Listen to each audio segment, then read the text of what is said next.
Hello viewers, I am Justine Marshall, working as an assistant professor, PG Department of Computer Applications, St.Joseph's College of Arts and Science, Cuddalore.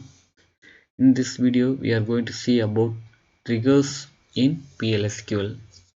A trigger is a PLSQL block or a PLSQL procedure associated with a table, view, schema or the database.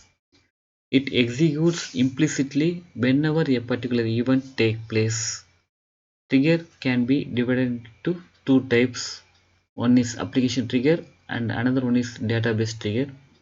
Application trigger fires whenever an event occurs within a particular application.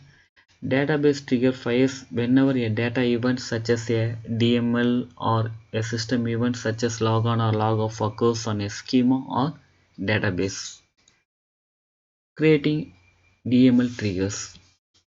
The triggering statement contains the following things: trigger timing for table before or after for view instead of, triggering event insert, update or delete, table name on which table name the trigger to be executed or in which view the trigger to be executed, trigger type, row or statement level, when class is used for restricting the conditions, triggering body contains the coding to be executed while the trigger fires. So trigger timing before or after. So before, it will execute the trigger body before a DML event take place on a table. After means it will execute the trigger body after the triggering DML event on a table, instead of will be used along with the views. Triggering event, it will contain one or two or all three of these DML operations such as insert or update or delete. And then triggering type, row level, statement level.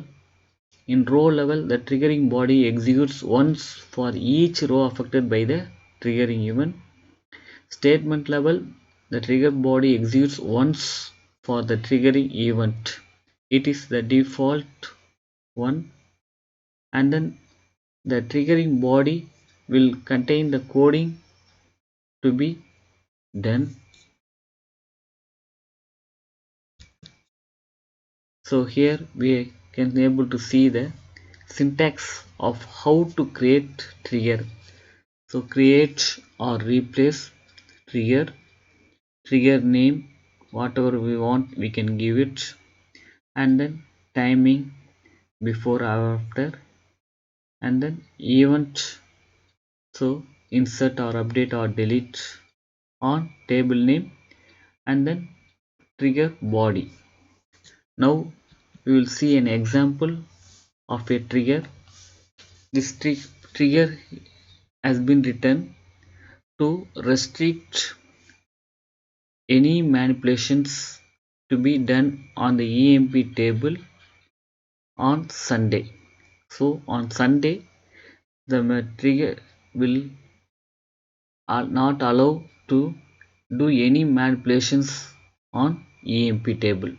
So we have written the coding: create or replace trigger, trigger name. So trigger name is optional, so we can able to change or we can able to give whatever name we want.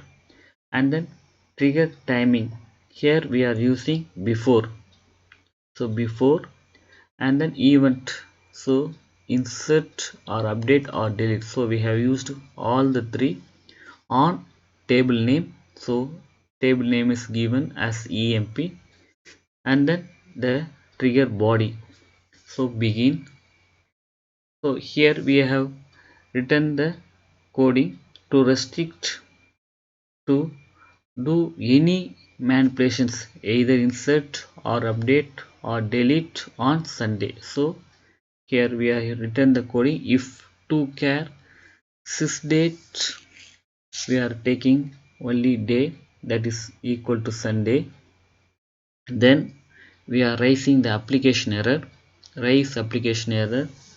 The numbers from minus 20,000 to 20,919 is user defined, so we can use any numbers in between minus 20,000 to 20,999. So here we have used 20,198. It's your optional. And then we can give the message to be displayed. So what we have given here is you are not allowed to do any manipulations on Sunday. So this is what the error. If we do any manipulations on the EMP table on Sunday, the trigger will not allow and it will throw the error.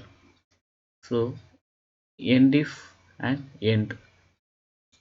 Now if the trigger created means if we want to do any manipulations, either insert or update or delete on EMP on any Sunday, means it won't allow to do any manipulations, but we can do any manipulations on other days, but only on Sunday we are not allowed to do any manipulations on particularly on EMP table alone.